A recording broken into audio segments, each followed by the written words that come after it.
What's going on, everybody, on this beautiful Monday morning, man? This is your boy Twan Don versus Twan Don. In here for the 7:04 Charlotte Bound afternoon news, man. Trying to catch up with you guys on here. Come to you guys with fresh content from our take. Looks like it's going to be a solo act from me today, man. Uh, Currently in New York. Had to put this show out there to let you guys know that you guys are still breathing and bring you guys this content. We're going to be covering everything today from um, what's going on with the Carolina Panthers team today to the NBA playoffs and things that are going on over there with Jack Del Rio with the Washington Commodores. Also going to touch on some Cam Newton stuff in the interviews that he's been giving out lately. So if you just sit back, relax, I got a great, powerful show coming for y'all today, man. For everybody that's at work, sit back and chill. Let me entertain you. If you're at home today, sit back and let me entertain you as you continue to do your work. And it's going to be live, man. Here we go.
Good afternoon. This is 704 Charlotte Bound Podcast. This is your boy Twan. I'm live today, man. I'm actually in New York, taking care of some business here,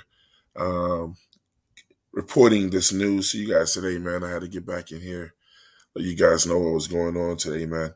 Look, first story up that we're going to talk about today is the NCAACP are actually, they want Jack Del Rio out as the defensive coordinator, as a coach, actually on the team with the Washington Commanders. I keep saying Commodores, it's just so natural for us to say that. Let me add Keeb up in here. Okay. Yo. What's going on, Keeb? Hey, whenever you're in New York, bro, you gotta hit me up, bro. Yeah, Why? I'm here. I'm here on a personal family situation, bro. Oh, okay. Never Yeah. mind. So What's up, Twan? what's good? So What we talking about?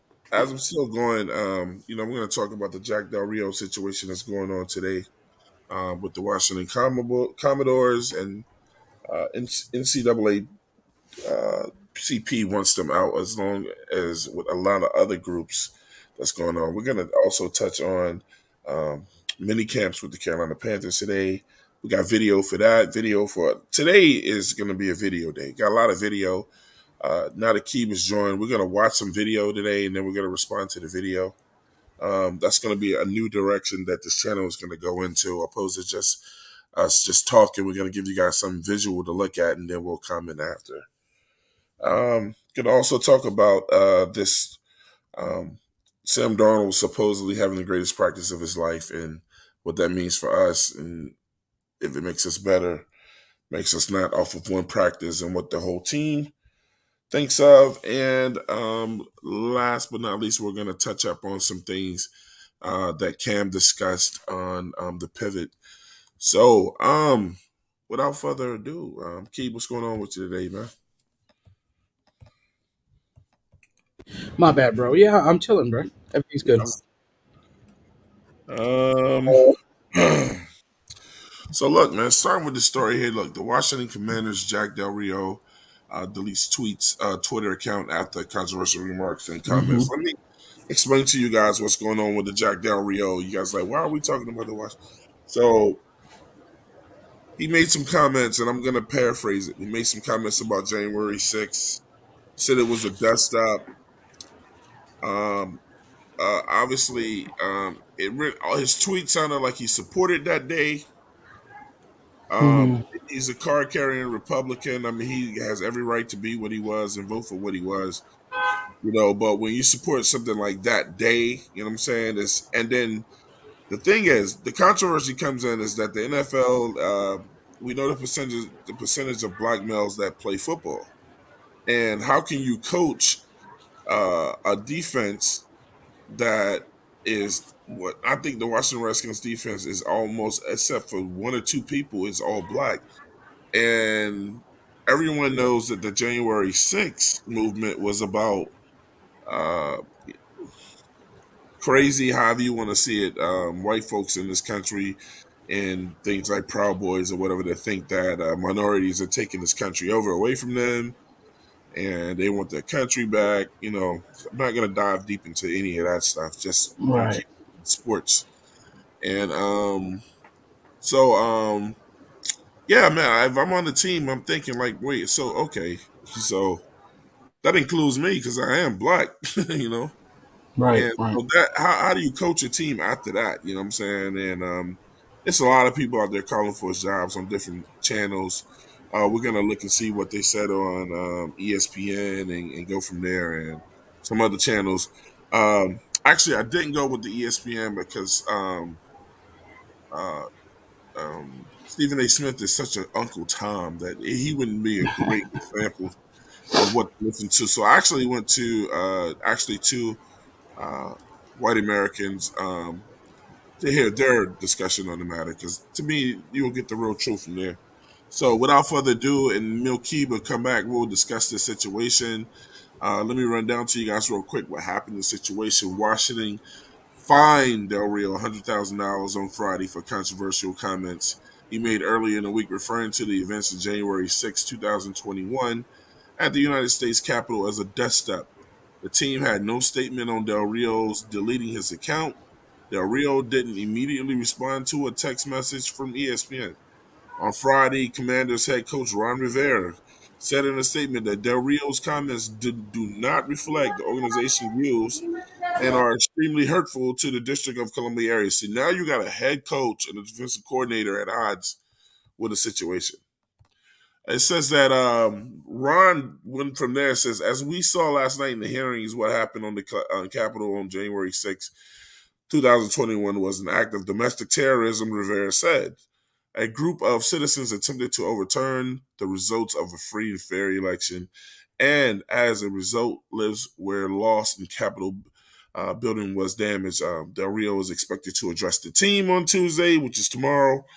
Though multiple sources close to the players have said that they don't think it will be an issue with his players. One person close to the defensive end, Chase Young, said of Del Rio, that's his guy. I went to Twitter to find out who they were referring to, so let's just say it's not one of the black men. I'm not going to get into the politics. I told y'all that. Jonathan Allen told NBC Sports Washington that this is a black guy. I don't this and this guy is black. He said, I don't care about his opinion as long as he shows up every day and works hard. That's what I want from my defensive coordinator.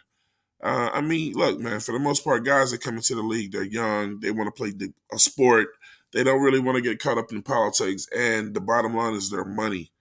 And a lot, and let's be frankly, a lot of them are afraid to speak. They feel like if I say something, then it's gonna fuck with my money, and it's kind of like you've been put between a rock and a hard place. So Mm.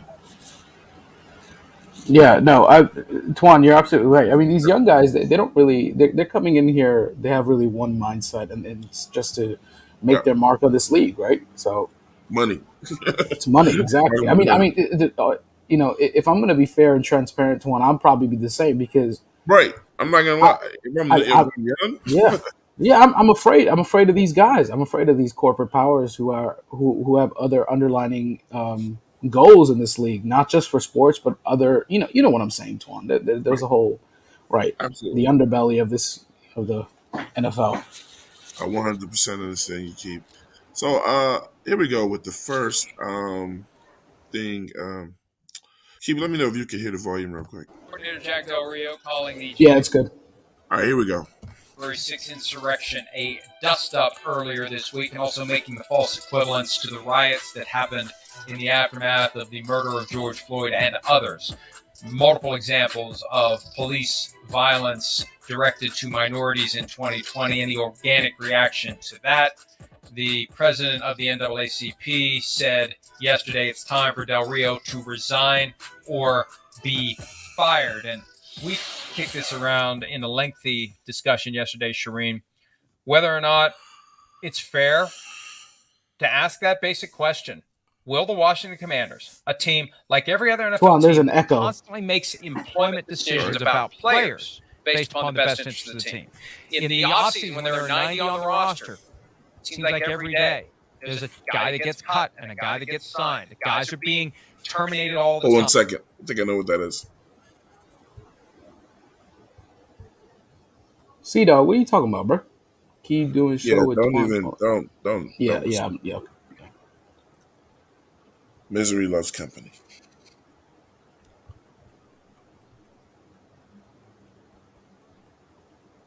Everything good with you, Twan, though? Yeah. Well, it's not, but it will be. God bless, though. God bless. Thank you.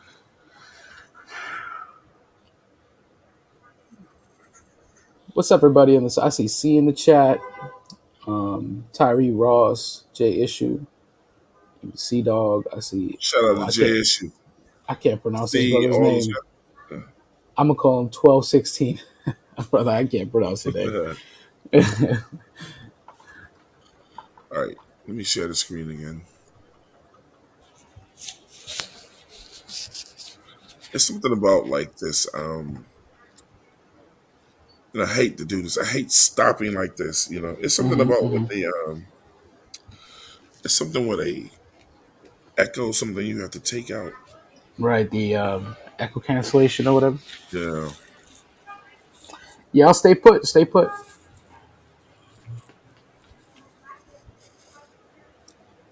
Welcome, welcome, welcome, and keep coming in here. Keep coming in here. Yeah, right. If you're new here or it's Drew. What's up, Drew? Oh shoot. What's going on, brother? Yeah, if you're new here, even if you're not new here, please like, share, and subscribe. We appreciate you.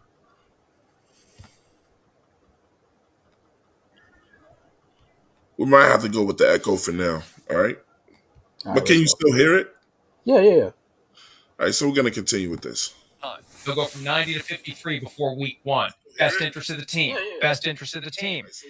You can make the argument it's in the best interest of the team to move on from Jack Del Rio when you consider all things. Number one, Oh, yeah, he's that's fine. not Vince Lombardi or Bill Belichick, all due respect. Number two, you've got an impact on your stadium funding situation where the bill is now dead. And one of the senators in Virginia said that Del Rio's comments were the final nail in the coffin. And number three, you may have an issue in the locker room, although we're going to play some sound here in a second that suggests otherwise. But how can you not have some guys at least wondering about that Jack Del Rio after he made those comments, Sheree? Well, and that's been the biggest thing to me, Mike, because two things. First, Washington knew what it was getting when it hired Jack Del Rio. I mean, he's never hidden his stance on things. We talked about the 90-10 with Tom Brady.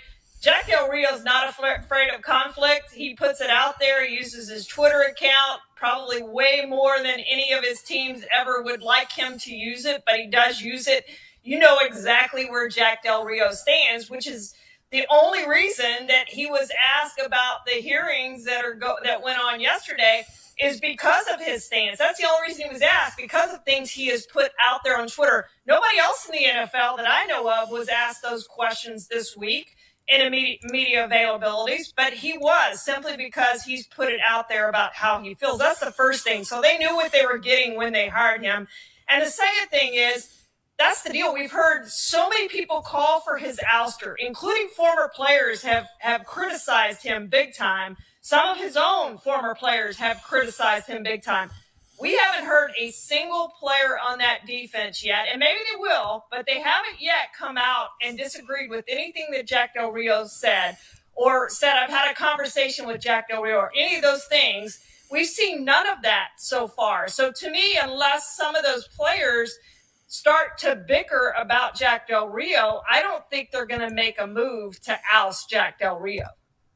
One player who spoke out on the issue did not complain about what Del Rio had to say. Here's Jonathan Allen from earlier this week on Del Rio's comments. This is a tough one, so forgive me, but I got to ask. Jack Del Rio, defense coordinator, has been pretty active. And this is the guy who said, you guys are just getting a visual. Kind of runs counter to a lot of what players have said. Yeah. Does any of that... I think he stopped sharing screen. I know. Okay. Not really, to be honest with you. Me, personally, I stay away from it. I've heard about it, but I don't get on specifically, so I don't have to really answer questions because I really don't know.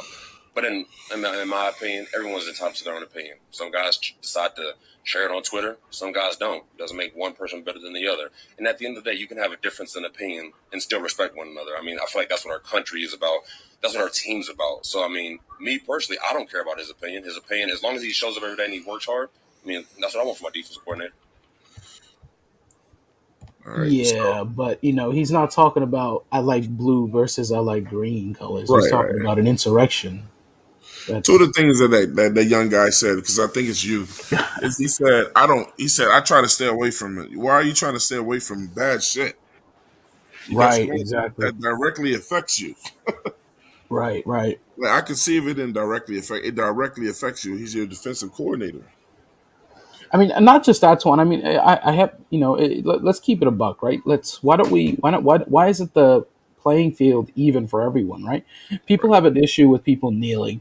People have an issue with Black Lives Matter being posted on the ends of the end zone. People have an issue with Black Lives Matter being posted on people's helmets. But then we're supposed to just make it disappear when someone makes a comment about an insurrection that actually hurt people. Like, the issue isn't politics being brought up. The issue is people are not, the playing field isn't even for everyone. Mm-hmm. That's what really gets me. It's not. It's really not. The last thing that the guy said is anybody's entitled to their opinion, but everybody's not entitled to their truth. You know what I'm saying? Opinion, yes. You don't get to come on something and spit something that is as truth. That's just your opinion. If I'm on this team and like they said, they're going to meet Tuesday. The lady said that she don't think much will come of it or whatever. You know what I'm saying? Which she could be half correct, half like we already stated why nothing will happen. It might be because of the youth of the team, but what have we already realized though with this situation, Keeb, is that it doesn't matter what those kids say. The head coach, Ron Rivera, doesn't like that shit. Right, exactly. So that's a whole nother thing, you know what I'm saying, or whatever. So, young guys don't want no trouble, you know what I'm saying? Neither should they. They're young, you need to focus on your career. But the older you get, you start getting more and more involved in the politics of life. You know what I'm saying? Absolutely. Which is why there's a strain when younger people and older people talk. You know what I'm saying? And I think that's where the disconnect is. You got to have that bridge when you're having those discussions. So as far as this guy, man, I'm not gonna spend a lot of time on him. I think he's presenting exactly who he is, and in these days and times, that shit don't fly. I wouldn't want to play for him. You know what I'm saying? And I hope that on Tuesday that these guys express their opinions because everybody on that defense isn't young, Right. and that they get some kind of solution to that. I thought I saw somebody in the chat say they fired him. He hadn't been fired yet, but Yeah, and then you know, B almost said, "You can't say anything about the Jewish community without getting dragged through the mud." Yeah, because it's disparity of different culture groups. Because it's certain groups in this country have more privilege than others, right? It's not surprising. I mean, it shouldn't, Twan, it shouldn't surprise us. But at the end of the day, there's movements in the NFL to create a non-political sports league, and yet you're the staff that's supposed to be a part of the teams they're continuously political in the wrong direction. you're So right. I want to shout out everybody in this chat, man, that's taking time out of their day today and lunch. We're giving you guys a nice lunch show. I wasn't even expecting Keith to be on here. I was going to do this by myself, but I'm glad he's here to join me. yes, Shout out sir. to C. C's always up in here. Yeah, Shout shout out to out C. the Now Lives Panther podcast. As if you don't know, you've been in Iraq. My man Keith runs that show. Is doing a great, fantastic job with that over Thank there. you, It's thank you, already thank you. giving the giveaway out. You guys need to don't just go over there for the giveaways. Go over there for the knowledge as well. Right. So C, actually, you shouted out C. He won the $60 giveaway. We're Shout out doing to C, man. Shout out to C. our next giveaway is 1,000 subscribers. We're giving away game tickets. Very, So very. He deserved that. That guy's always yeah, supporting that. C is a brother, Gotta man. get him on the C, show one day. Gotta get him on. absolutely, yeah, yeah, Shout out to Tyree Ross, always in here. You know Tyrese. You know how we go back. yeah. My Tyree, man. man, my man Jay Issue. You know what I'm saying? My how we come, man. That's my absolute dog now. Got the boy Drew, that's Drew. AJ Lindsay. AJ Lindsay is in here. Okay, that's Drew. From In here. C3. Skip right over that foolishness. Let me see. Drew says, "Oh, it's Drew from." Okay. Shout out to Drew, man. Came over here today. Hey, Drew, if you'd like to join, it's in the description, so please join if you'd like. Yeah, hop on, Drew. We got OFWGK. I'm pretty sure that means something, but he says what's good, man. Troll One is in here. Said what's good, fellas. We got B Amos in the building, man. He said you can't say anything about the Jewish community without getting dragged through the mud, bro. It's bad, man. It's bad, you know. I wish people could start having more conversations so we can Right. understand each other better. But when people are always going to put in their agendas, and the biggest thing is listening. Nobody wants to listen. Nobody wants to hear out the other person. No Everybody, one wants to people only listen. want to speak. Mm-hmm. Mm-hmm. People only want to speak. No And one wants to listen. Keith, let's get into some comedy, man. Let me go ahead and share the screen real quick. Yes, sir. We might as well just do it. Just What happened? when I tell you it's comedy, man. So let's get into these. Ron Rivera's comment about the OTAs. In case you missed it, Now you mean Matt Rule? Matt Rule. What did I say? You said Ron Rivera Yeah, Ron. I didn't mean to fuck up your because you're name. thinking about him. You said you wish he was his coach. training camp, Scott and I talk, really at every position and say, hey, where are we? And really at every position, you only have so much salary cap, and you're trying to be, financially, feasible, which is not really my realm. It's the personnel realm and Samir's realm. But I think, at the end of next week, we sit down, we talk about, hey, where are we? We've had a chance to see these guys now for, 8 weeks, 9 weeks, where do we need to bring some more help in? Where do we need to look for somebody at? Where are we good at? So I think those talks happen as you finish up minicamp. I think we'll get to next week and really at every position, just say, what do we need to go expose ourselves to? I think we'll be pretty healthy going into camp, so there's not like, hey, we need to go get someone. But we'll look at every guy, evaluate every guy on our team currently, and say, hey, who's someone that we think can help us, whether it be a D lineman, whether it be a veteran quarterback, et cetera, et cetera. I think Sam just has to just keep working and developing. I mean, we've made the offensive line significantly improved in front of him. He's learning this offense. He started over at square one in this offense. I just think he has to just keep stacking days. And one thing I think I've been very proud about with Sam is that he's taken very much a stoic approach of, hey, I'm going to control what I can control. A lot of people say that, but they don't do it. And I think, he can't control the decisions that we make as an organization, but he can control when he's out there what he does. And I think by taking that approach, we've seen Sam get better and better and better. And I don't know what you guys thought today, but I thought, that's what we line up in the secondary. We line up with Dante Jackson and J.C. Horn and C.J. Henderson. Those are some guys. And I think day in and day out, Sam's gotten better and better and better. And I thought today was no exception. He said, I don't know what you guys thought. What's up, Drew? What's going Welcome on, to the show, man? Hey, Drew, thanks for joining us today, man. Not a problem, man. Shout out to my man, Drew, for man. a few minutes. Okay. Drew in here, man. Big Carolina Panthers fan, man. Scholar of Sports Illustrated. Matt has talked a lot about Marquis Saints and his development and how he could be a guy that. I was like, who joined? And I didn't even, let him in. Right. Keep speak on what you just heard, man. I mean, I was on the C3 Panthers podcast on Friday, and I said this very same thing. I'm like, listen, I've had such low expectations for this team as of late that if it happens, it happens, right?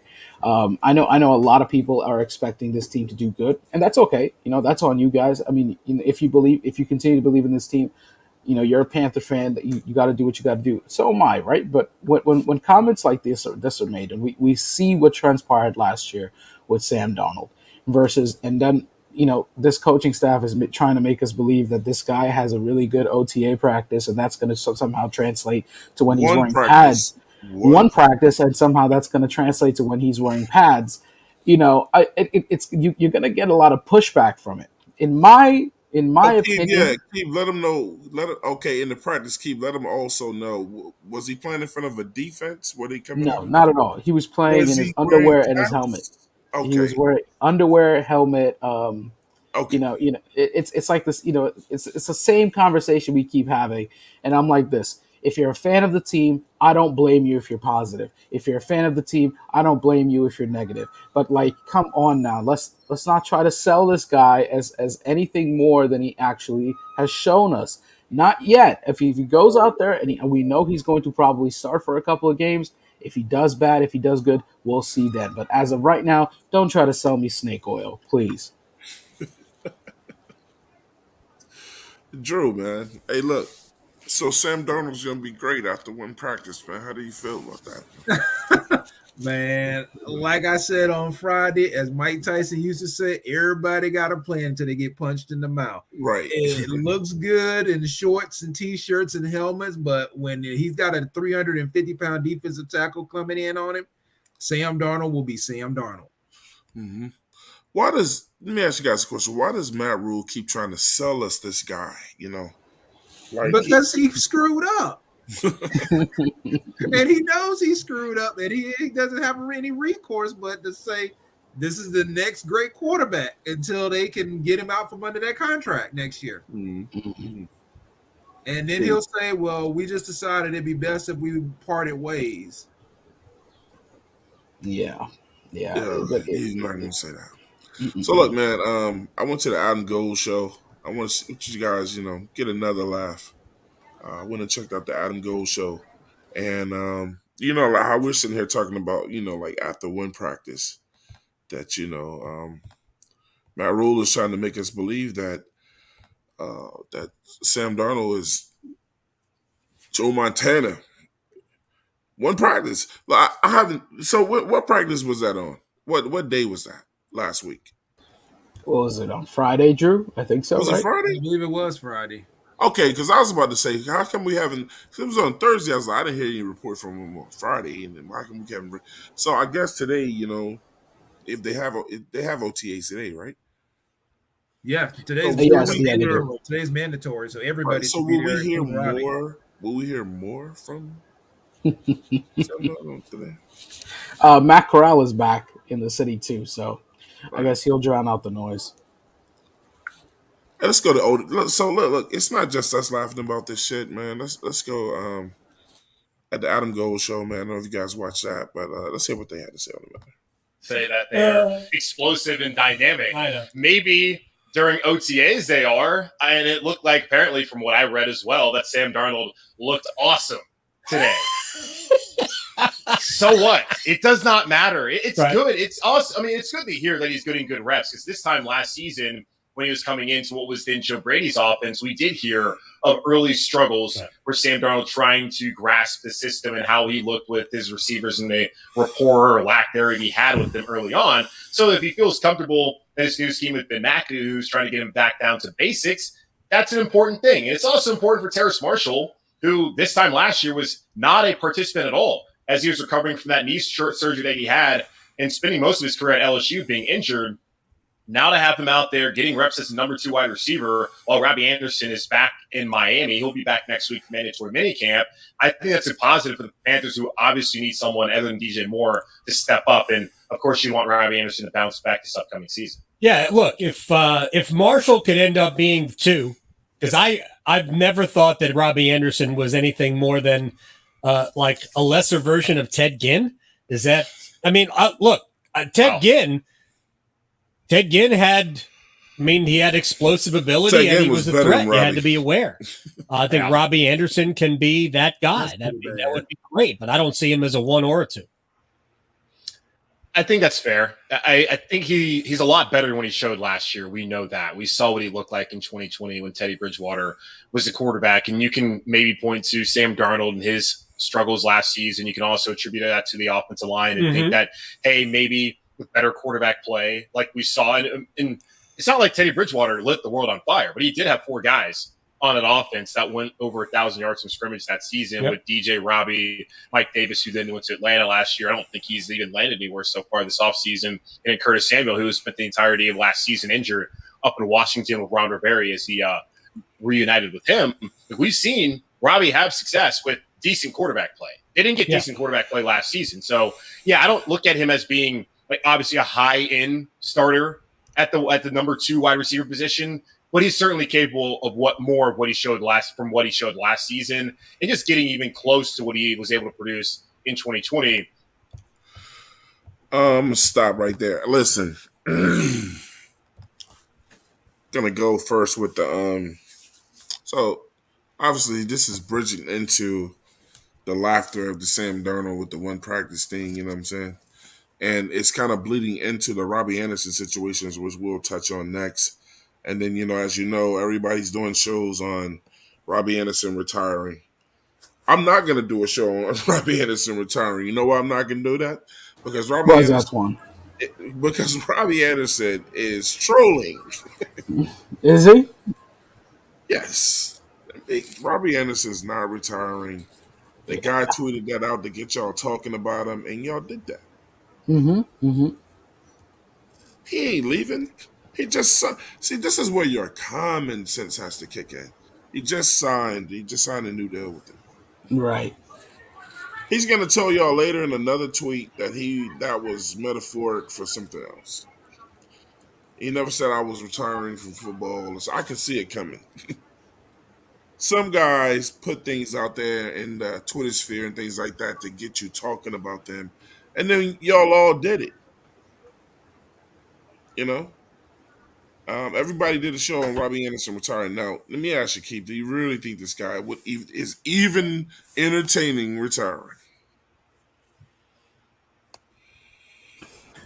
Yeah, I mean, it's one of those things where I just wish everybody in this organization would just shut up for a little bit. Just get off. I mean, stop talking so much. Like, I don't want to hear what Sam Darnold is doing. I don't want to hear what he's doing with a helmet and underwear. I don't want to hear what you're doing, Robbie Anderson. I want everybody to be like DJ Moore. He's the ideal player for me. Just personnel in a team, right? Just shut up. Like, just stop talking and just say, hey, I have really nothing to say right now. We're just gonna I'm not gonna say nothing. You're gonna see me in OTAs. I'm gonna let these beat writers do what they gotta do. That's it. Point blank. End of story. Like, I know, Robbie Anderson, what we were discussing, obviously he has some sort of feelings for this team, right? He does not like this quarterback. He's been very vocal about what quarterback he likes and he doesn't like. We all feel you, Robbie. And I feel like everybody in this panel kind of understands what he's going through. At the same time, though, we are the worst graded PFF team right now. In Madden, I know Madden doesn't matter, but I'm sorry, people talk about this. We're the worst rated Madden team. We're the worst rated team point blank in the media's eyes. We're already under a lot of scrutiny. Our quarterback sucks. So, even this head coach, like everybody just has to relax and stop talking. Just show us. Stop talking. Yeah, I don't want to hear anybody talk anymore. Just, hey, Drew. Yo, You think Robbie's really retiring or he's trolling? Because I'm gonna set you up for this before you even answer.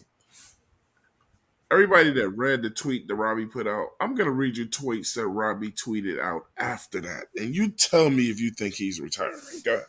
all right. All right, so the guy, look, man. So since then, Robbie's tweeted out pizza pictures. He's tweeted out him working out in his, it looks like his own personal gym. Yeah, he's retiring. He's still working out, but he's not coming back. Robbie tweeted out every night. I went to bed with a millionaire dream.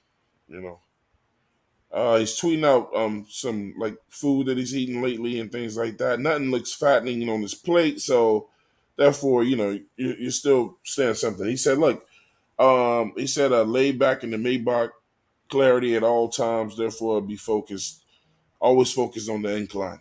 That's what that man said, man. He said, "Never underestimate an individual who can create and obtain the world with nothing guaranteed but a chance." Robbie tweeted, "The real and the struggle live through me. I can't never quit the same way y'all can't either." That was 18. That was just 18 hours ago. Man, Robbie, 4 hours ago, he tweeted, "Life is what you make." Robbie Anderson is a different kind of cat. I think he gets a kick by putting stuff out just to see how people are going to react to it.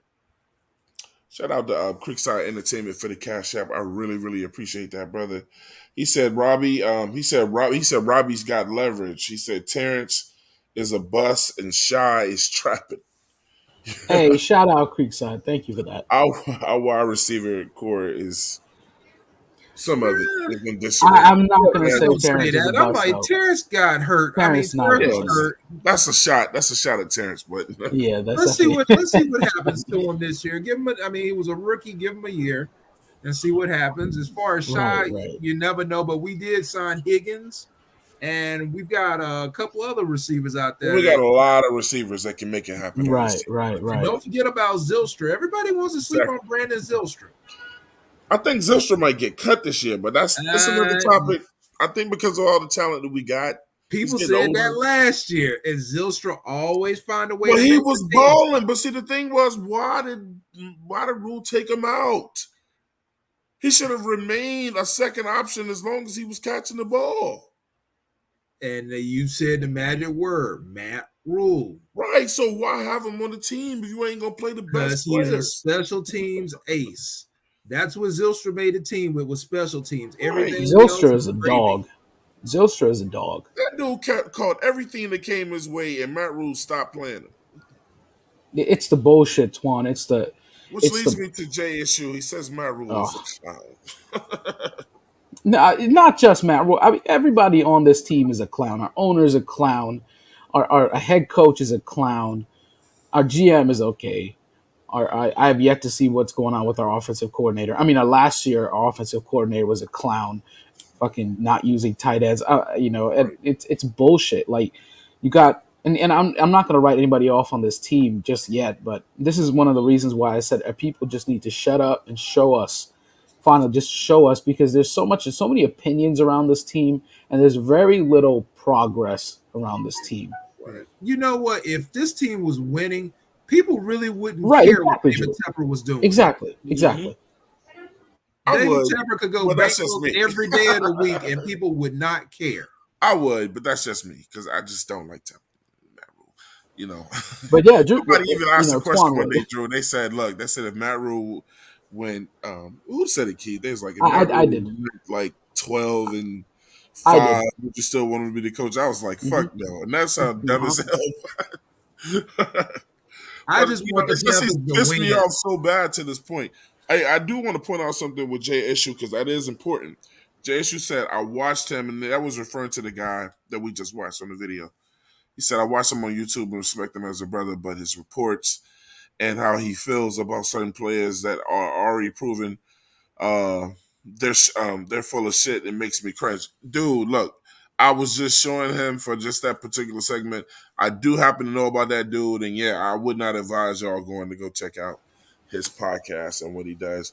And he's talking about the brother that didn't sound so brotherly when he was talking. Y'all know what I'm saying. But yeah, to Drew's point, I think a lot of us, just in general, just want a winning atmosphere. I don't care about a winning season so much. I want to see progress, and like Drew said, many of us are in such a stalemate with this team right now because our hope is waning so We're getting thin. to it, Rodney. We're getting to it. And it's like a lot of these fans are hopping off because of the shenanigans of this team. I'm not going to go into it because Big Cat and Keep Pounding TV went live 2 times talking about the shenanigans of this team outside of sports. It's just we have so much going on right now that isn't showing the fans that, hey, we're serious about football. Because there's a lot of teams in the NFL or in a lot of sports that don't really care about winning. They make their money. Like you look at Orlando Magic. What have they done for the last couple of years? Nothing, right?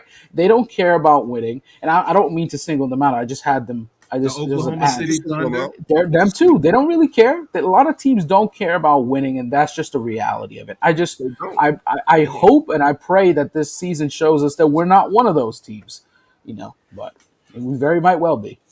Yeah, very true. Mm-hmm. Hey, look. So where do we go from here? Carlos Dunlap. Let's touch on that. So, if you guys know anything, Carlos Dunlap, former Seattle Seahawk, he is 33. I'm going to put that out there. 12-year veteran. He spent his first 10 seasons with Cincinnati, if I'm correct, right? Yeah. And before he got traded to the Seattle Seahawks. How you guys feeling about this guy? What do you think? At the right price, sure, why not? 8.5 sacks last year. We could use that. Another body on the defensive line opposite Brian Burns. I got no problem with that for the right price. And he's a hometown guy. Did you guys know that? Oh yeah. So, Keith, do you know much about this? If not, when this happened, I did my research, and his stats are decent. His defensive rating and his overall ratings are pretty decent as well compared to our team. 22 solo tackles, 4 assists, 10 sacks, and 1 forced fumble last year. And his overall defensive rating is 72.1. Run defense is 72.8, which is it's a good addition if he plays probably outside linebacker, maybe interior linebacker. I just don't see him playing defensive end very much because his pass rush is not that good. 65, rated. But a lot of edge rushers can play linebacker. He's 280 pounds. I don't see why not 6'6". So, and he has the experience for it. My research guy is better than yours. Shout out to Keith on that, man. Hey, listen. So, let's hear about a guy from Exceptional Sports News, man. That's speaking about the 2-time Pro Bowl free agent Carlos Dunlap is going to be visiting the Carolina Panthers today.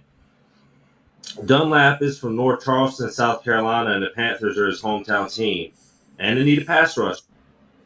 So, yeah, man, 2-time Pro Bowl free agent Carlos Dunlap is going to be visiting the Carolina Panthers today. Dunlap is from North Charleston, South Carolina, and the Panthers are his hometown team. And they need a pass rush. All right, so this idiot got in the loop. We don't need a pass rush. We need some run help. He brings that, though. He brings that run help. I just don't know how we're going to use him. really. Shit. Snow's gonna do all right. What I do feel good about, you said you don't know how we're gonna use them, is gotta be New York. I know the New York Sirens when I hear them. Yeah, I apologize for that. Oh, it's good. Just, this feels like I feel at home. You know what I'm saying? I feel like I hear the same sirens coming out of my window. So, yeah, exactly.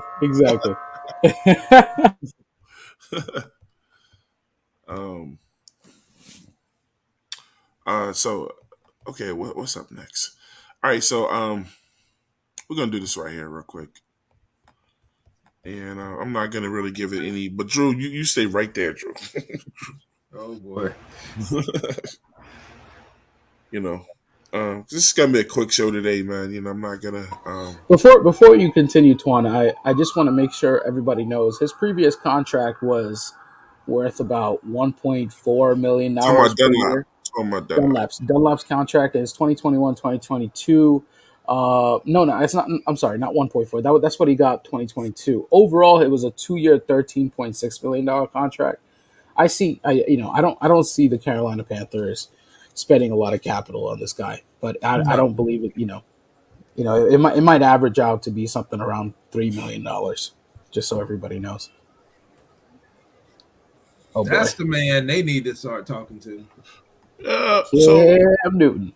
Might as well do it, man. Let's go. Oh yeah, I forgot you didn't call in for that day. Everybody does love top 5 list. I changed the narrative. I did that intentionally, Keith. Yeah, I know. I'm gonna ask you, who's the bottom 32? The bottom 32. So I'll go from 32 up. Let me see, Drew. I know you know. I don't know if Keith knows. Let me give you a little news of what's going on right here too, Keith. You see this bobblehead motherfucker right here in the screen right here? That guy right there? Yeah. That motherfucker right there has always hated on Cam. This is why I was shocked that Cam even went on the show. Shannon Crowder. Crowder hates Cam Newton, bro. He's never done anything but... And I'm like, Cam, why are you going on his show, bro? When all this dude has ever done... there's no way I could have pretended through that shit. And then he continued. So look, man, every time you see people shake hands and hugs, that shit is not always genuine. Let's go. Hello. It will be the guys that took your job. No. It will be the Mac Jones. It'll be the Tuas. It'll be those young guys that are... Is Mac Jones and Tua better than Cam Newton right now? Right now. Nope. I know Key might think differently. No, I wouldn't say no. I'm not saying will they be. I'm saying right at this moment. Right, exactly. Okay. That are 10 years younger than you. The real talk. It'll be the guys that are trying to prove themselves that are 10 years younger than you, that are working their way up. He said it will be the guys that are trying to prove themselves. Okay, he said it will be. But Cam is asking the question in the present tense.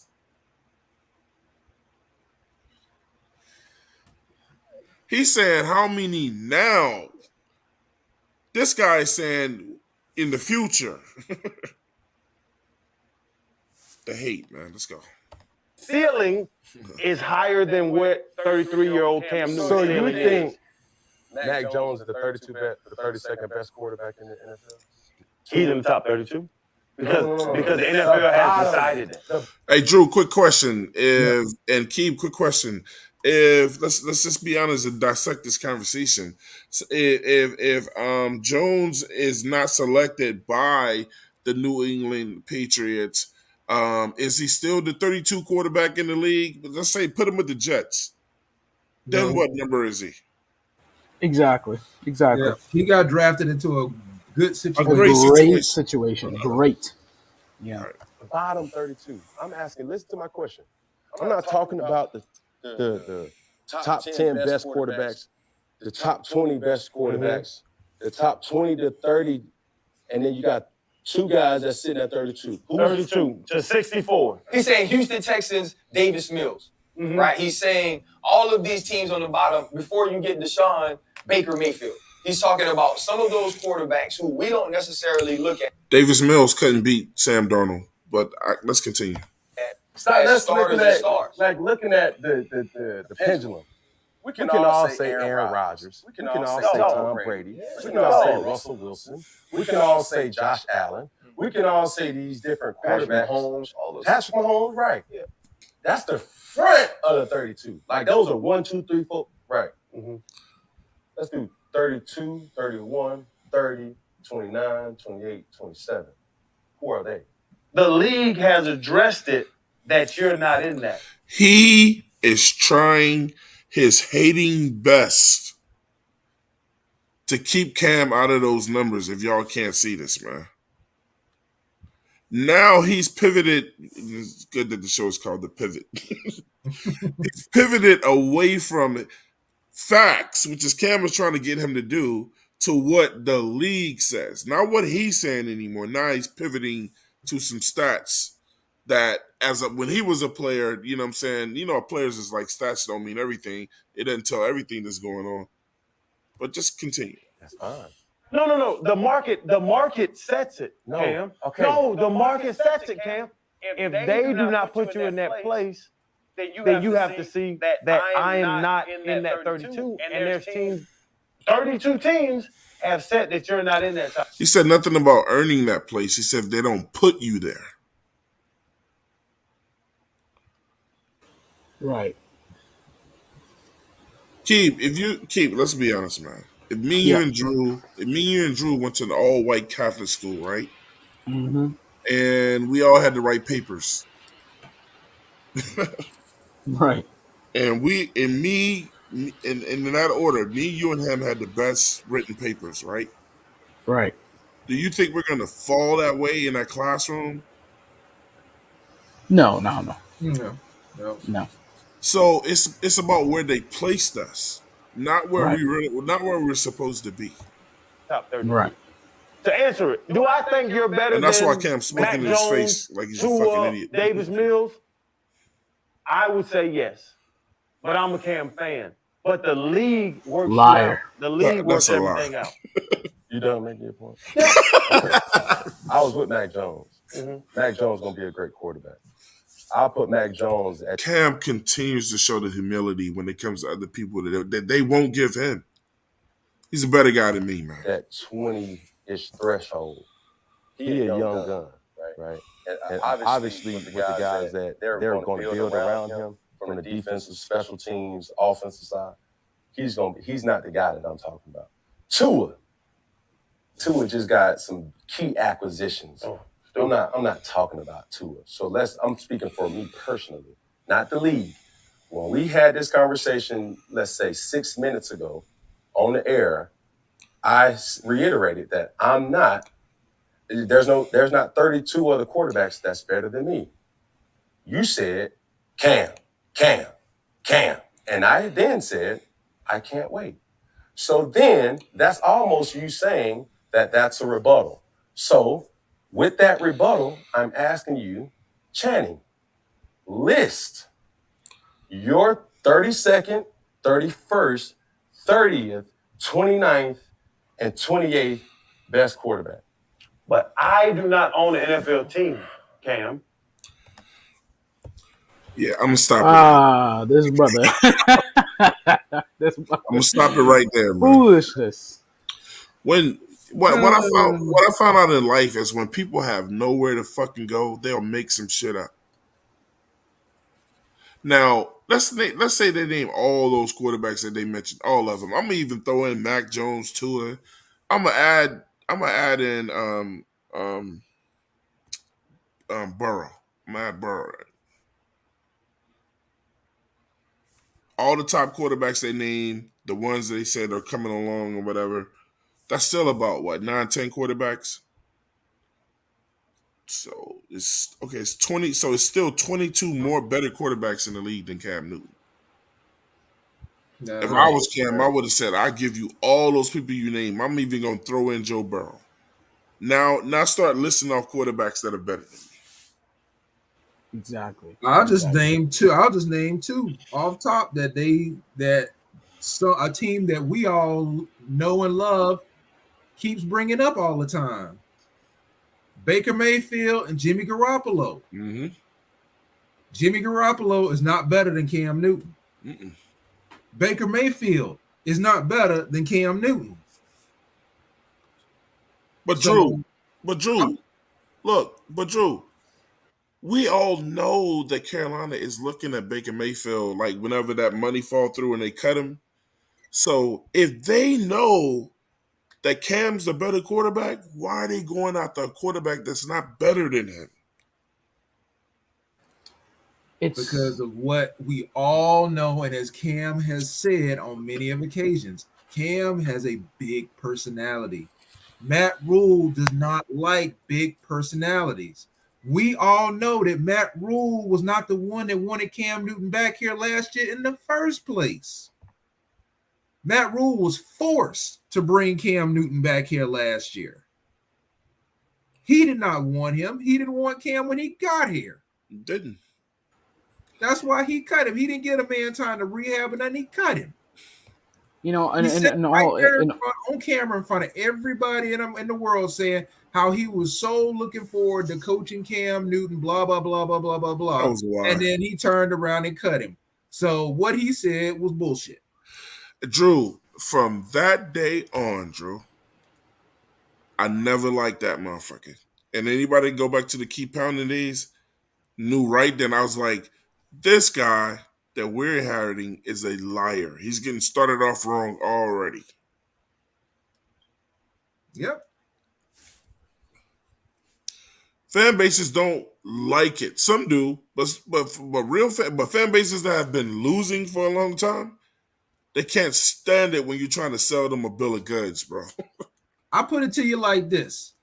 That 2020 Cleveland Browns team with OBJ and that offensive line and those running backs, if you take Baker Mayfield out of there and you stick Cam Newton in there, they demolishing the Chiefs. Mm-hmm. And they going to the Super Bowl, and I hate to say it, they would have whooped Tom Brady's ass. A guy who doesn't lose, until last year, and he fucked that up by playing. So, you know what this goes back to personality. Even beyond that, this goes back to superstardom, right? When we look at quarterbacks who not only have experience in this league, or any player in this league have experience, I like to go back to the first year. They cut guys, multiple guys who have had experience, who are veterans in this league. They cut them. This team did, because Matt Rule has a system he thinks is going to propel him to greatness. This is going to propel this team to greatness that doesn't work. And he doesn't want anybody of any voice of concern ruining that for him, because he still believes that if he chips it away year by year, little by little, it might work. And now I'm not going to sit here and say it's not going to work, it isn't going to work. I'm going to tell you, Cam Newton knows what works in this league. It might not work out for him because of situational things going around him in particular, or how the team is built for him. But if only, I like to harp on this, if only this team really treated Cam Newton like they do, like the Ravens do with Lamar Jackson, right? Mm-hmm. If they actually made this team work around him, because that's what a team is supposed to be. A team is supposed to be the best fit to win a championship, not what the coach thinks is the best fit. It's what you have to put together. Let's do a reference to basketball. If I have Kobe Bryant on the team and I say, hey, Kobe, I think you're going to be a really good spot-up three-point shooter. We know he's not a very good three-point shooter, but I just put him there because he has an elite whatever skills that I see. It's not going to work out for the team. Just like that, Cam Newton, you have to tailor the team around him the way he likes it and the way he's comfortable with it. We haven't done that in the last couple of years. Matt Rule is not willing to change. This organization is not willing to change. That's why they're looking for guys like rookies, guys who can't really say anything. Sam Darnold, who's really looking out there, who's searching for himself, who can't really argue with the coach. They thought Teddy Bridgewater was that guy, but then he did like a whole interview saying we don't do red zone defense, and he was out. He got traded. So it's personalities that really go against the grain of Matt Rule. and this Well, I put it to you organization. like this, guys. We've got two positions on this team that we've been trying to fill for the last 2.5, 3 years. Middle linebacker, middle linebacker, and quarterback. Exactly. And Matt Rule got rid of not one but Both two. of them. He Two got rid of middle Cam linebackers. Newton because he was too big of a personality and Yep. he didn't fit the brand. And then he got rid of what's his name, Denzel Perryman, because he didn't fit the brand. And Perryman went on. Well, Denzel. One thing, Drew. They said it was. They tried to say it was because of I push back. I push back that's on. Bull because that's bull because there's guys that were still on this team that did not get vaccinated. Right. But Drew, I push back. I push back on that. Go ahead. We'll come to you, Keith. Let him finish. Go ahead, Drew. I'm just saying. Go ahead, Keith. I'm just let Keith go ahead go, but I'm just saying. No, I think you guys. I think Drew will know exactly what I'm going to say because I said this on the C3 Panthers podcast. It's beyond. He was hurt for most of it. He was on a short-term deal that looked like if he was not going to participate in practice, which he refused to do, if he was not going to come to mandatory practice, and when he did come, he comes in he was in an accident. He shows up late, and he was hurt again. He was dealing with his leg. You guys all remember that. We all reported on it. If he was a rookie, that's one thing.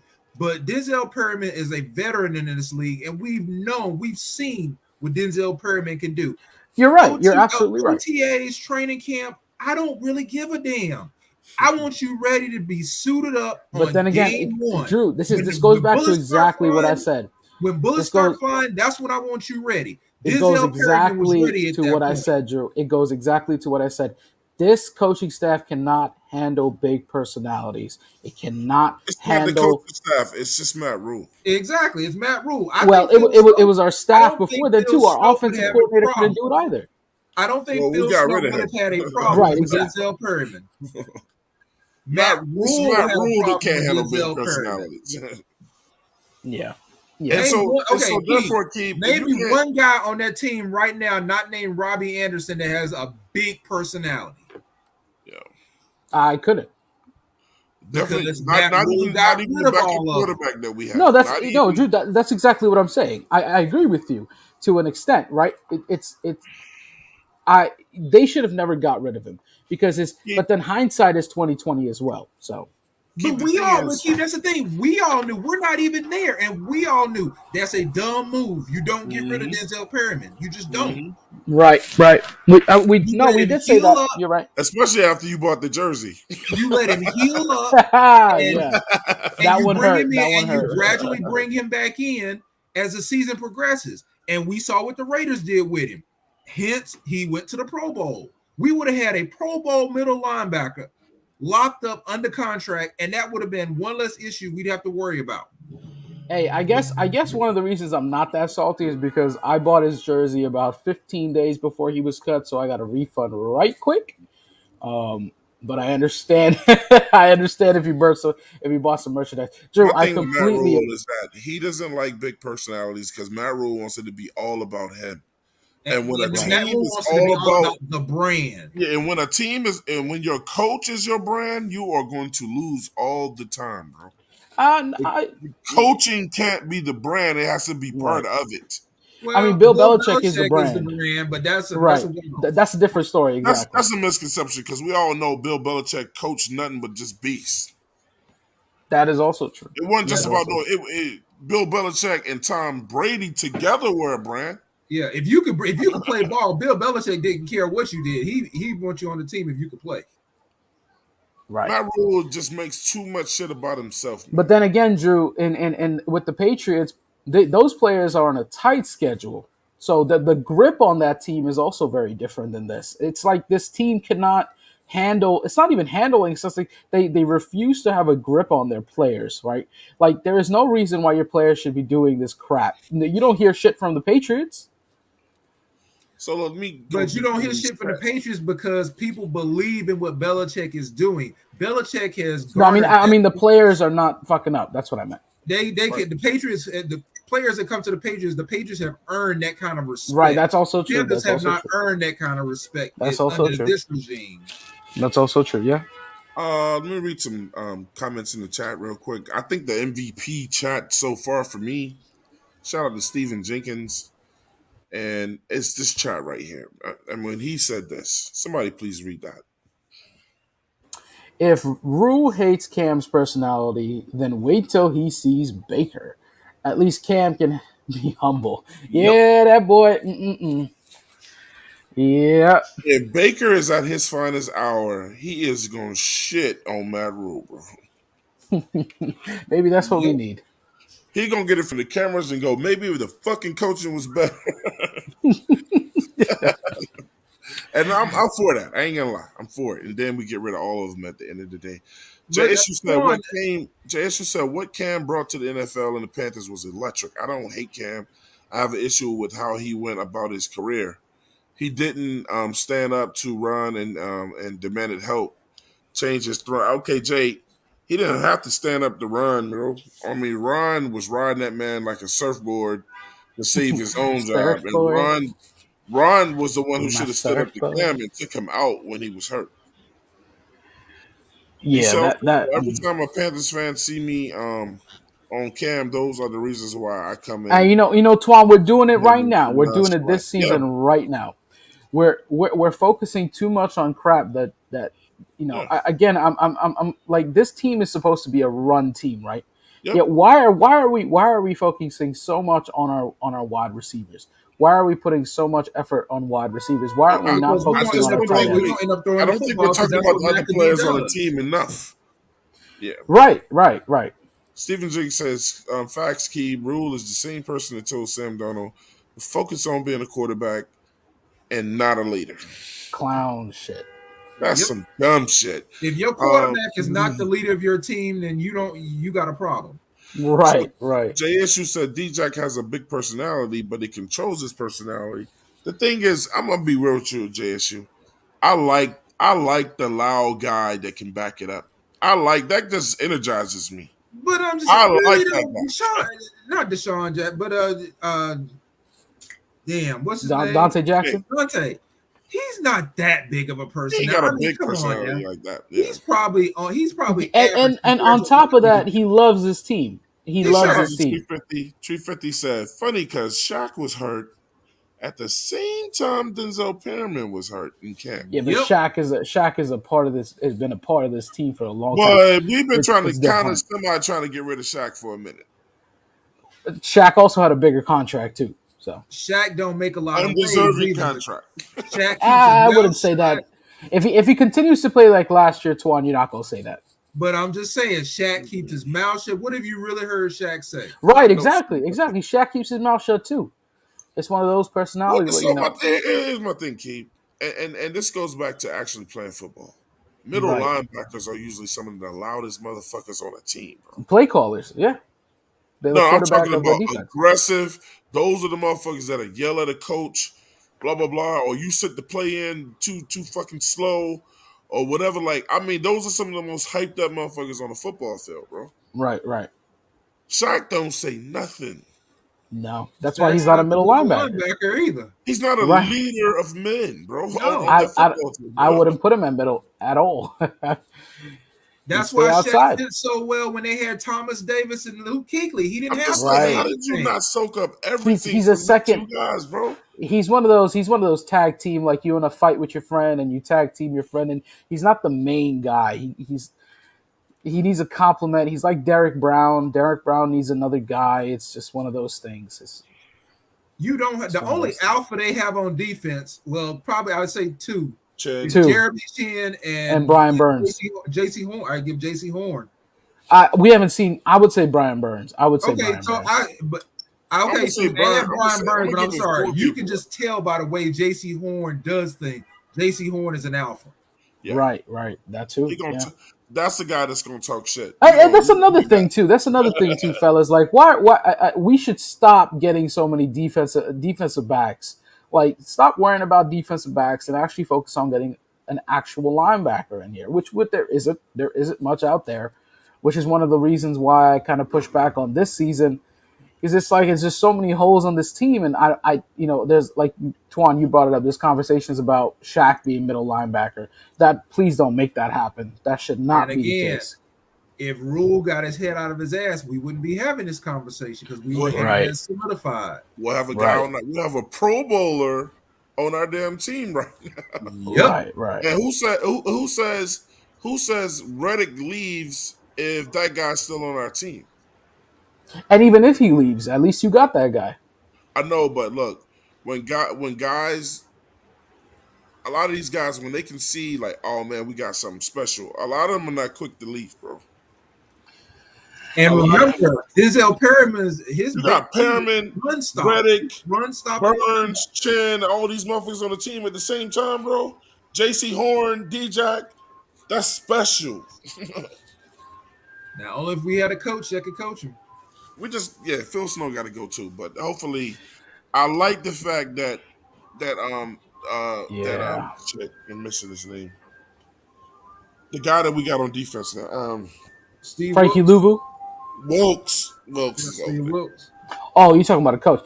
What I two players that I really like right now are Marquise Haynes and Frankie Louvu, and I pray to God that they're going to be some good pass rushers. That's why I think in terms of pass rushing, our game is complete. It's just like really the big hole right now is middle linebacker. D-line too.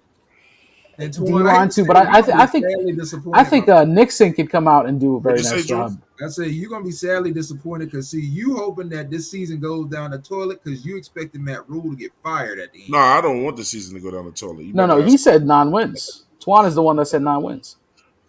Well, put it like this: I just don't want Matt Rule. 9 wins, 0 wins. Matt Rule will be the head coach of the Carolina. He ain't going nowhere. Yes, look, he ain't going nowhere. I already had that conversation too. Yeah. He ain't that going nowhere. Ain't going nowhere. So everybody thinking, if this season goes down the toilet, Matt Rule's gone. We'll get a new head coach. No, we won't.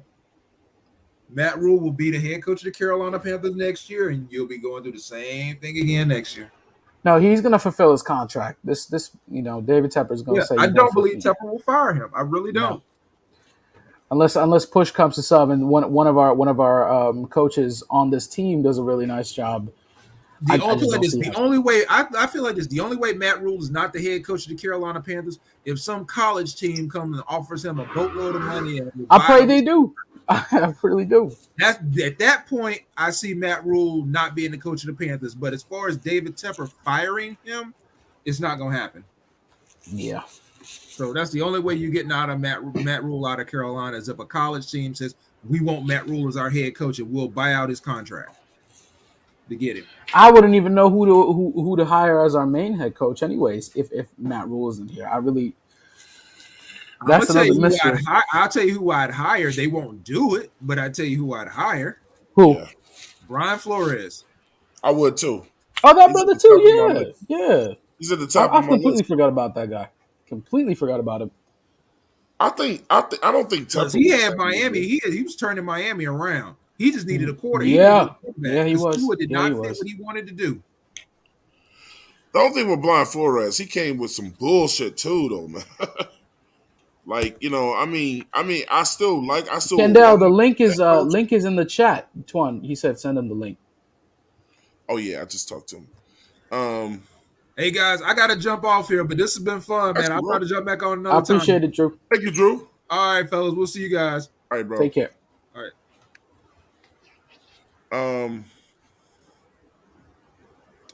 Look, man.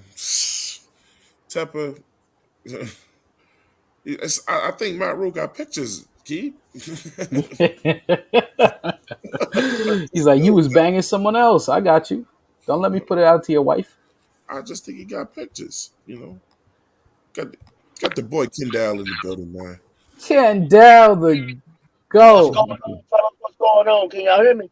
Yeah, we can hear you good, bro. All right. Kendall, where you at? On the road, man.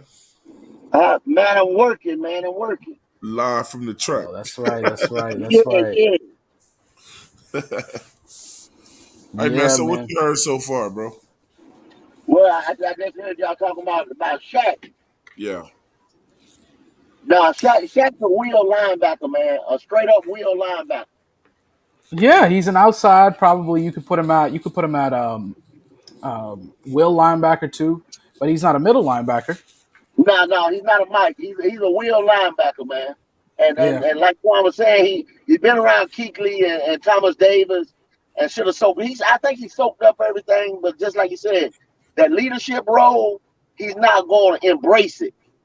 and he's a coverage linebacker too, Kendall. Yeah, he's a Robin. He's not a Batman. He's a Robin, Right, all day long. My point is with that is that if you play with Kuechly and Thomas Davis at the same time, right? I'm pretty sure both of them dudes groomed you to be a leader. Yeah. They groomed you. They said, I guarantee you, both of them dudes said you up next when they left. Yep, they probably did. They probably did. So it questions me. I look at him weird as a football player when you got two of the best coaches. One of them people are going to argue was one of the best linebackers ever. Hey, Twan, I gotta hop off because I gotta go to work. But all right, we're about to end this shit soon anyway, man. Oh, okay. I mean, just go ahead and hang around before we about to be over in about 5 minutes. Oh, bet. Yeah. I just wanted to get my man Kendall on here real quick. Let y'all see the inside of his truck.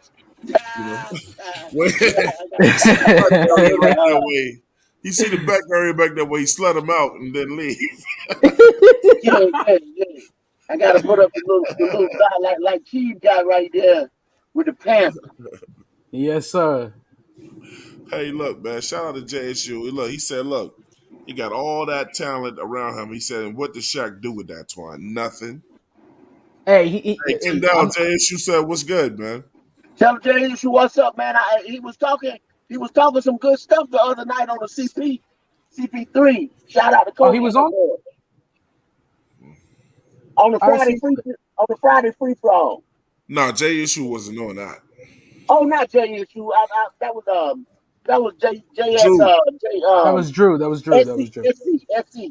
Oh, that was SC base. Yeah, SC base. SC base. JSU. Yeah. What's up, Jay? Yeah, man. This JSU right here. That's the homie. Hey, look, man. Just wanted to give y'all a quick show. Let y'all know I was still breathing. Got Keeb up there. Kendall joined late, man. I hate that, bro, because I went on. Yeah, man. I was working. But hey, man, y'all know our issues, man. And that's what a lot of stuff is gonna come down to this year. It's gonna come down to coaching.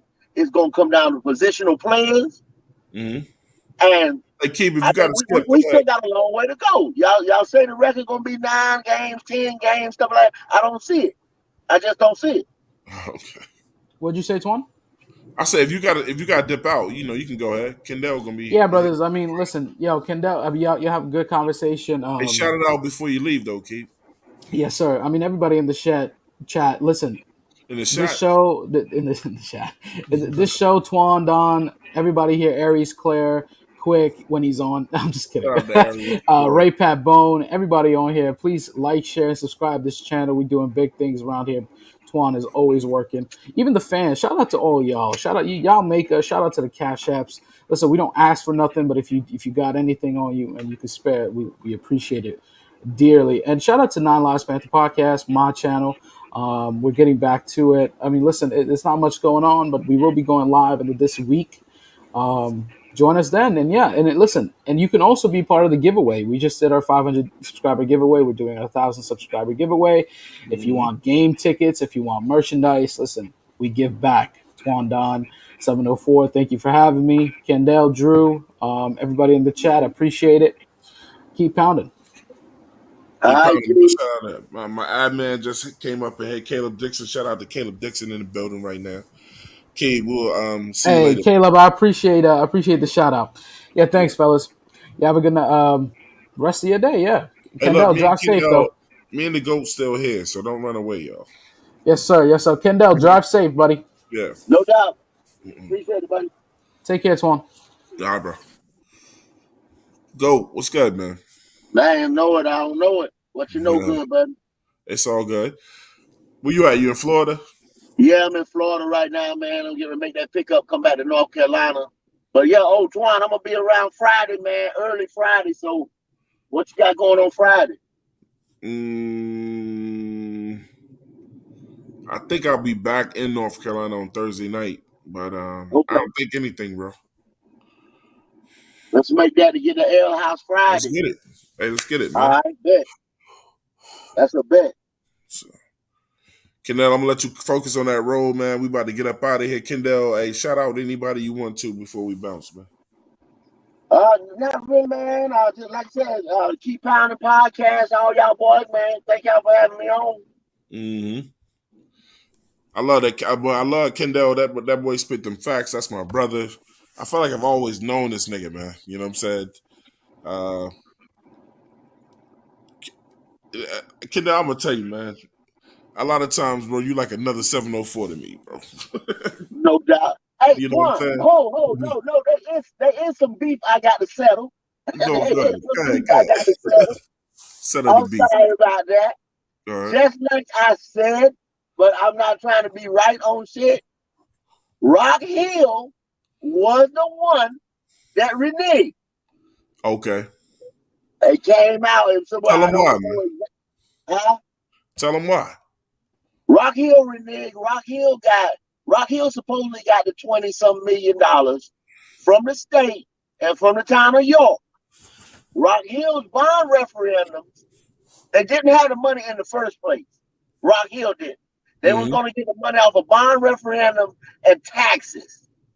The shit fell through. So like the city got to have like a town hall meeting and the constituents got to vote on everything. You see what I'm saying?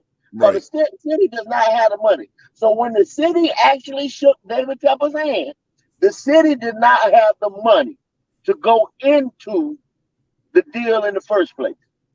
Right. So when Tepper found the shit out, Tepper shut the shit down. Tepper went and made the bankruptcy to protect himself. That's why he had the 4 shell company. That's just business. Hey, don't tell me you team Tepper over here now. Don't tell us you team Tepper up here, man. No, I'm not saying team Tepper or whatever, but I'm just saying everybody like, oh, Tepper ain't got no money, or Tepper ain't this, or Tepper ain't that. I mean, you know what I'm saying? The man made a business deal, right? So that's just a business deal. That's how you do business. Yeah, Tepper just don't want to spend his own money. No, they never do. Jay Jones didn't spend his own money, Twan. Jay Jones didn't spend his own money. The rich do not spend their own money. Like say, if you was a star, if you was a superstar, Twan, like a superstar entertainer or whatever. Right. You know these motherfuckers from head to toe, they don't spend their money on clothes. They don't spend it. People give them free shit all the time. All the time. Rich people do not spend their own money. They want you, like I said, a superstar, people want you to rock their shit. So when motherfuckers say, what? Oh, damn, whose stuff is that? You know what I'm saying? Oh, this such and such designer.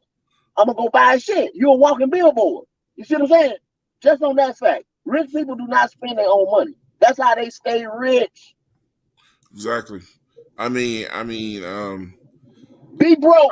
I don't respect it. You know what I'm saying? Okay. See how that works for you. Shout out to Claire. Claire said, sorry I missed y'all talking your shit. She said, I'll rewatch the live on break. I appreciate that. Shout out to my man Jay Issue said, hey, Twan, I got my license to carry yesterday. So, hey, look, don't fuck with Jay Issue. He can put a hole in your ass legally now. And he said, rest in peace to 704. Shout out to 704, man. No doubt. Question for you, Kendall. Donnell Atkins said, do you think our defensive line will be able to stop the run, or do we need to add some more? We got the guy from Washington. But the reason why we got him from Washington, I forget his name. His name slipped my mind right now. The reason why we got him from Washington, because production went down last year because he gained weight. He had a weight problem. Right. And what is it? Damn, I can't think his name right now. But he had a weight problem. If he get his weight problem back right, ain't no telling what he could do. I mean, we getting a lot of head cases, man, that be like, that had one good year somewhere, one good year, they get their money, and now they don't want to play ball. You know what I mean? Right. Like Robbie talking about he wants to retire. You know what I mean? What kind of shit these niggas on, Twan? But the question is this: do you think our defensive line will be able to stop the run? Yes or no? I don't think so. I don't think so. All right. So Kendall said he don't think so. I'm on the other side. I think they will. I think they'll stop the run 60% more than they did last year. I mean, completely no. I don't know any team that can do that. But I don't think so because the main piece is Derek Brown, right? And if Derek Brown, put it like this, like what happened last year. Derek Brown commands a double team. But sometimes you see on tape where he getting triple team. Mm-hmm. Okay. That means somebody's open though. That means somebody's fucking. If he's triple team, that means two guys are free. Kendall. But if a defensive coordinator or assistant coach or something is watching the game and he's seeing his right side guard, left side guard, who's holding the other guy opposite Derek Brown, 1-on-1. If he can sit there and get 1-on-1 matchup, fine. I can send the other people for Derek Brown. Mm-hmm. I can chip Brian Burns. You see what I'm saying? If my other guy is winning the battle 1-on-1. I gotta agree with Claire though, man.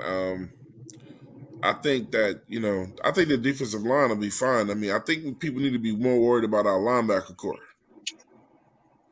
But see that defensive line is weak, that just makes the linebacker core weaker. Yeah, if they get past that line, then it sounds like a bunch of safety tackles to me. Yeah, if we get into the second level all the time, if they get into the second level all the time, we're in trouble. Yeah. Yeah, man. I told y'all guys before the beginning of the year, before minicamp, before the draft, I said that linebacking core and that defensive line.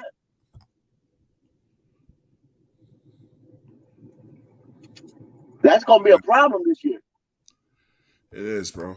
But I hope we got the guy's name from Washington that we got from Washington, that we acquired from Washington. And I hope he be the answer or somewhat. You know what I'm saying? Like you said, maybe that 65, 70%. I hope. Derek Brown needs some help.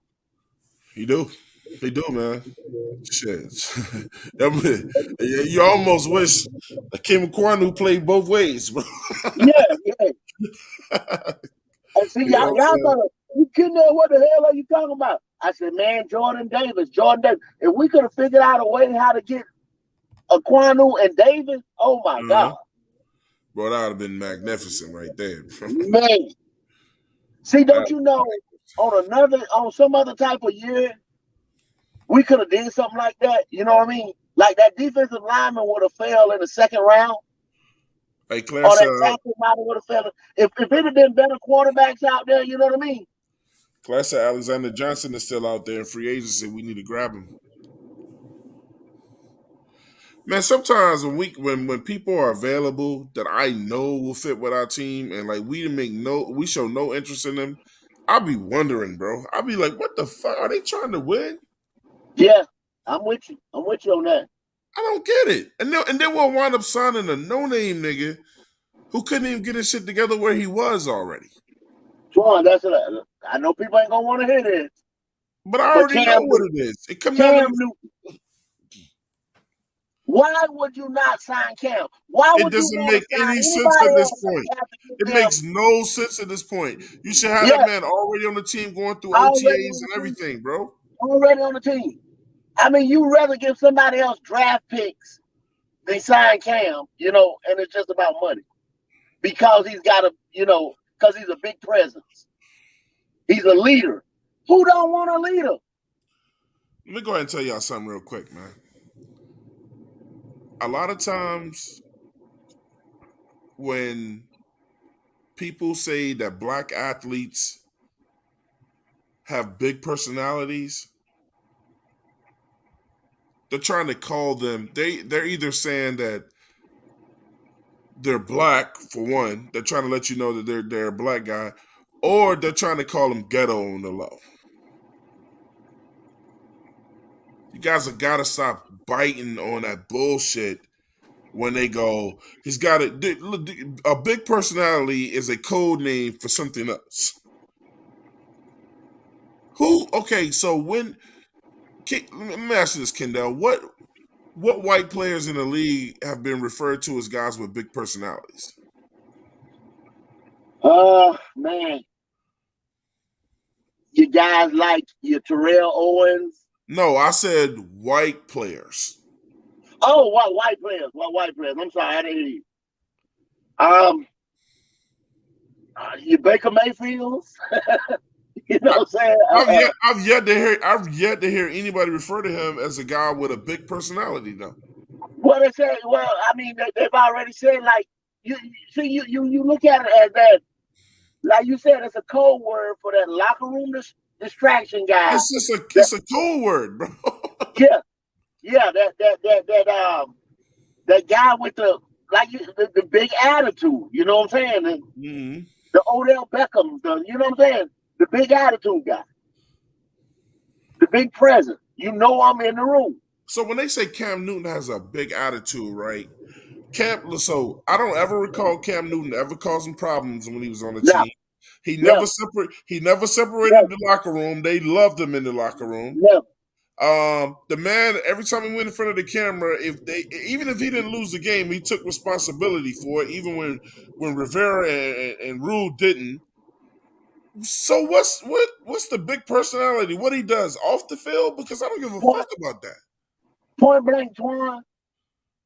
If Cam comes back to this team, right? And let's say they start Sam. What is everybody gonna be saying? They're gonna be hollering for Cam Newton. Cam Newton's gonna go to the podium every Sunday, even if he didn't play. Right. Cam Newton's gonna be the focus of attention, even if he don't play. If he's the backup. When Sam starts throwing interception, they're gonna say Cam Newton off the rip. Just like people going, but see, they don't understand. Everybody's gonna be calling for Matt Corral this year because nobody wants Sam Darnold. Jay Isher just hit it on the nose. He said, "Look, yo, Twan, you hit that one." He said, "Travis Kelce, Gronk, those are two big personalities on and off the field. Yeah, and they don't get called big personality players, bro." Yeah, absolutely right. But see, that's just an excuse. Y'all got to understand that when the word big personality comes out of other people's mouths, it's code word, man. It's code word. It's code word, man. I mean, big personality means don't fuck with that black guy.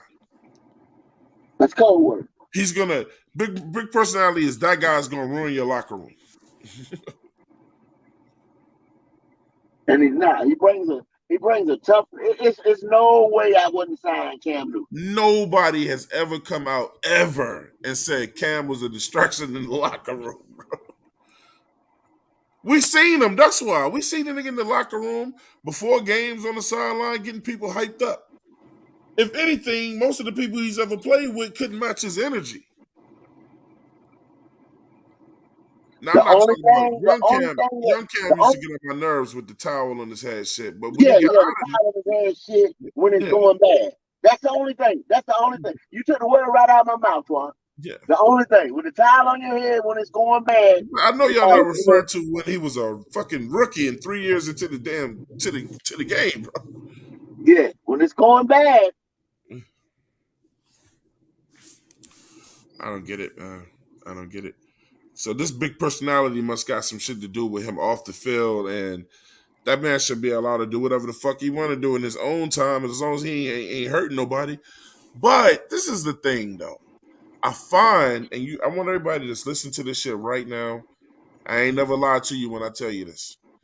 I find that everybody that has a problem with Cam Newton, that don't like him, that talk shit about him, they tune into every little fucking thing that he does.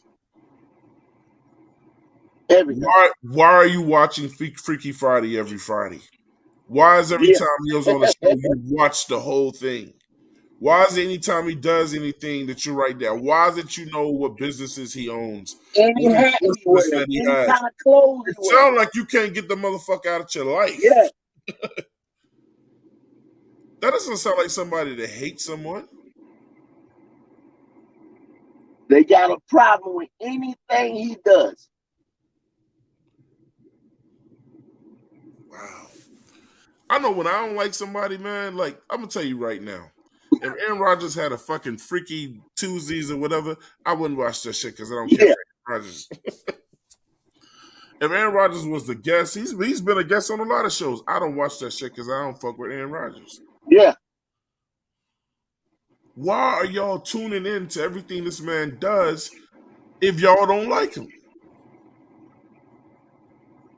Yeah, I'm with you on that one because I can Tom Brady, like you said, Tom Brady and Aaron Rodgers could do something and I can care less. Let me tell you some shit that Cam Newton's never done. Y'all motherfuckers love Tom Brady better than Cam Newton, but Tom Brady out here deflating footballs, tearing up cell phones, hiding all kinds of shit. You got Aaron Rodgers out here cheating on motherfucking COVID tests. He could actually have somebody fucking killed. Yeah. And then, you know, I mean, this is despicable shit that I'm naming, y'all. Ain't got no fines, got no time, Nothing. got no games, nothing. But Cam Newton is the problem. He lied. The motherfucker blatantly lied.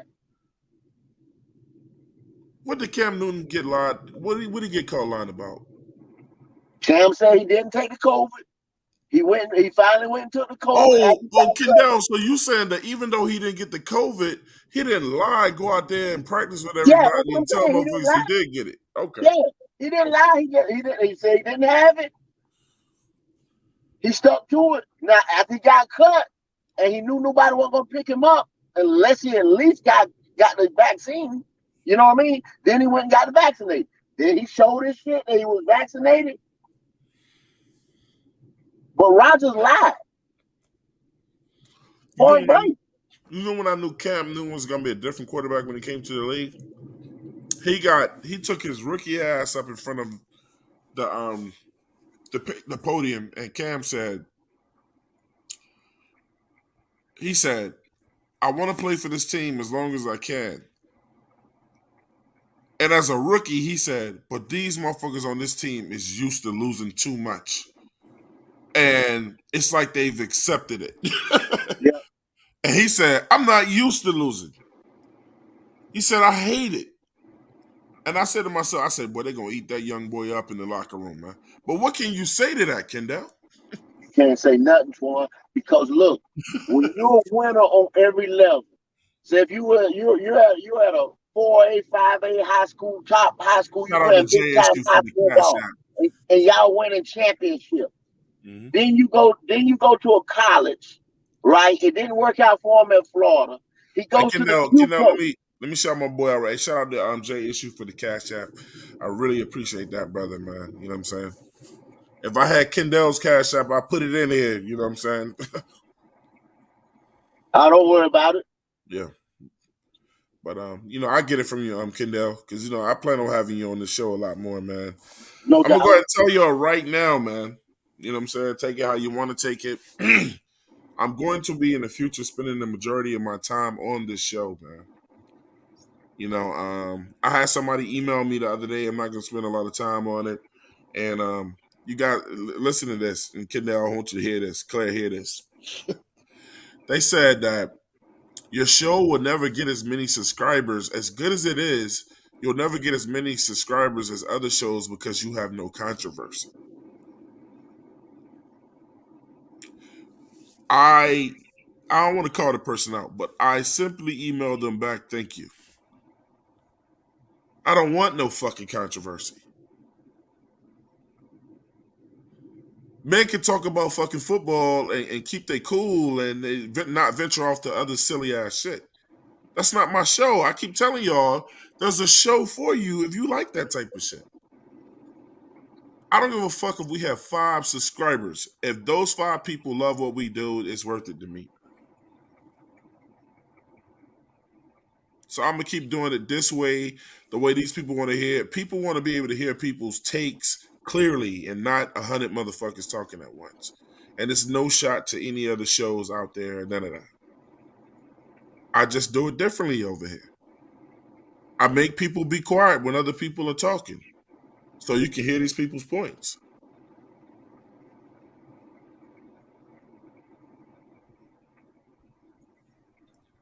We're different. You know what I'm saying? I mean, just, it's so much fuckery in the world. When are you going to get tired of it? It's a bunch of different Panthers platforms out there. Yeah.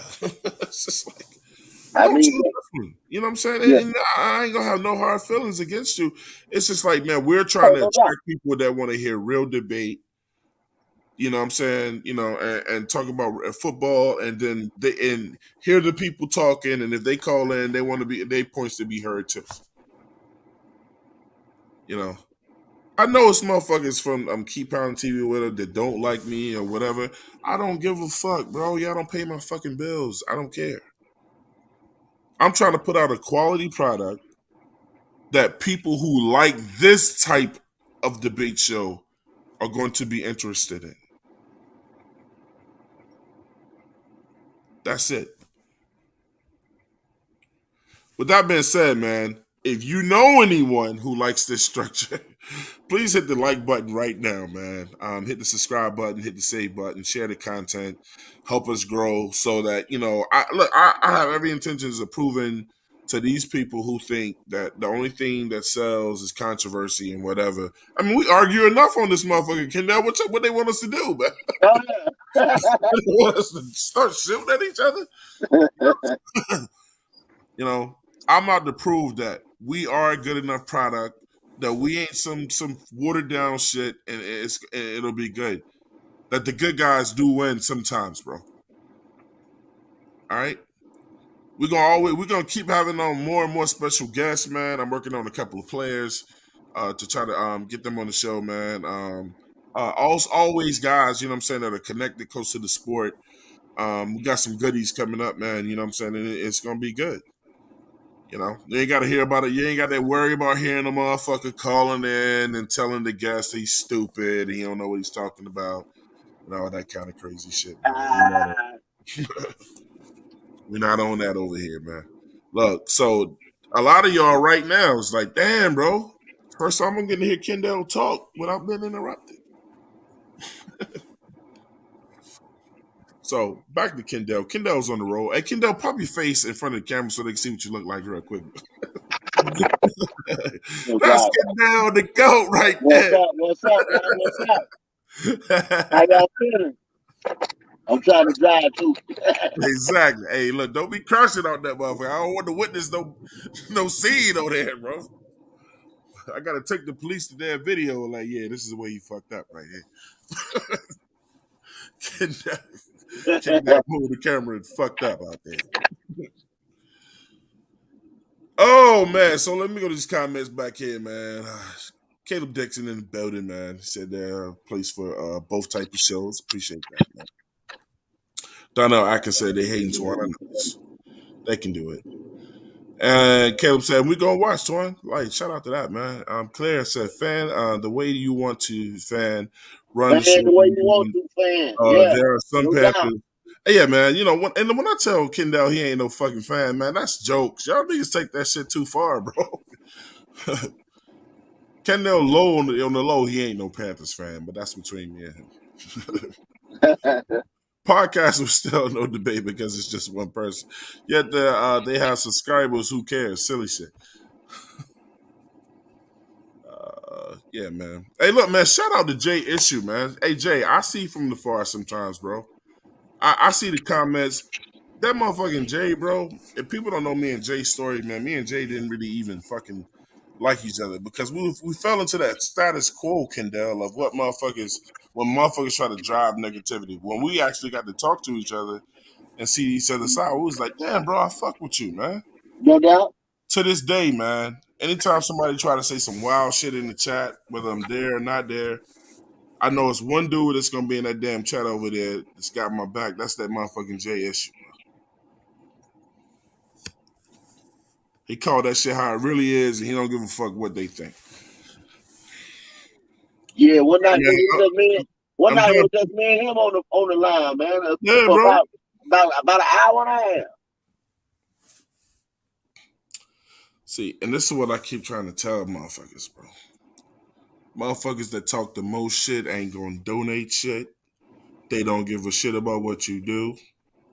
They don't give a shit about your life. They ain't gonna help you pay no bill. Nobody. So you're either gonna be a talk show host or you're gonna be a puppet. Pick.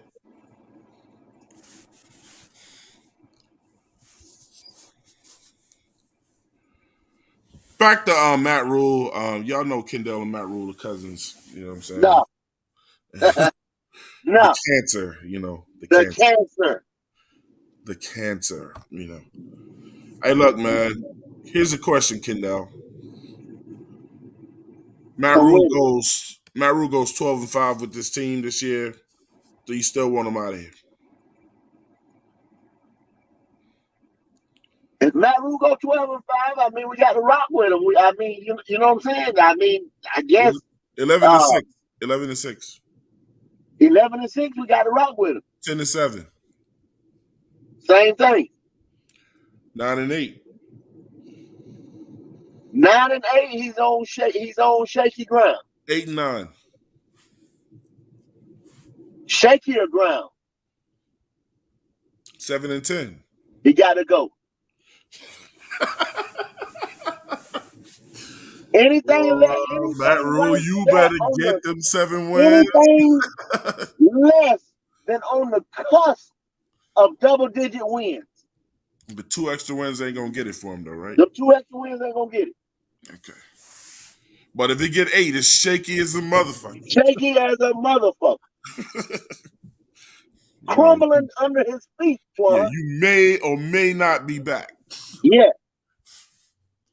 It probably all depends on what kind of coach is out there. You know what I mean? Would you take Flores? Yes, sir. In a minute. And not because he's black. We ain't gonna put it there. He's just a better coach.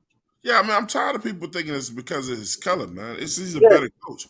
He's just a better coach. The enemy. He's just a better. Like you look at this. What is Matt Rule's philosophy? Is it defense? Is it offense? I don't even know at this point. It's losing, really, is what it is. What kind of culture is he building? Is it a pussy culture? Is it a hardcore? You know what I'm saying? Bend don't break culture. I mean, what are we doing?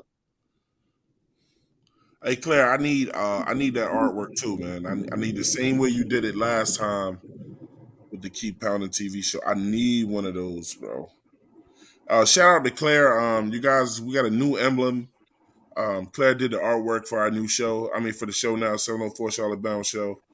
And we got a new emblem that we're going to be posting every time we go. I'm live. It's up there now. If you're watching this show, it's up there now. And man, bro, that shit is dope. It's got 704 in the middle of it. Oh, that does look good, Juan. Shit, that cool. does look good. Huh? That does look good. Yeah, that shit going on a t-shirt, whatever. Yeah, it looks real good. Yeah, man.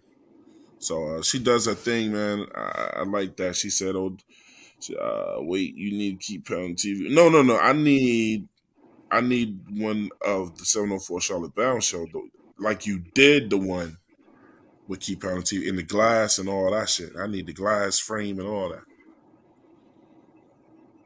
So, about to get out of here, Kendall, man. Look, it was a pleasure, bro. Motherfucking Kendall on the road right here. Twan versus Twan, man. Shout out to everybody that came in today, man. Spent your time, your lunchtime. Hopefully we did right by y'all. Gave y'all an entertainment show. Like I said, you're going to see me over here on this platform a lot more now. I'm going to be really concentrating on my own show, man. You know what I'm saying? And I hope no one takes that, in a bad way. Giving people what they want, you know what I'm saying? I can't keep denying people that want this content, you know what I'm saying, to be somewhere else, and keep my grandmother in prayer. And, you know what I'm saying, before we get up out of here, shout out to my man Kendall that was on today. Shout out to my homeboy Drew that came on today. Shout out to Keeb that came on today. Claire's watching at work today. All the people that are watching or listening today, shout out to all of y'all. Everybody that was in the chat. We ain't shit without y'all, man. Don't ever let a podcast or a show fool you. It's about the people first. They are nothing without y'all motherfuckers, man. Nothing. All right? No doubt. Now, bro, I love you, bro. I'm going to catch you next time, bro. We about to be up out this bitch, bro. No doubt, man. I'll hit you up. All right, man. Hit man, holler, man. We out here, man. 704. Peace.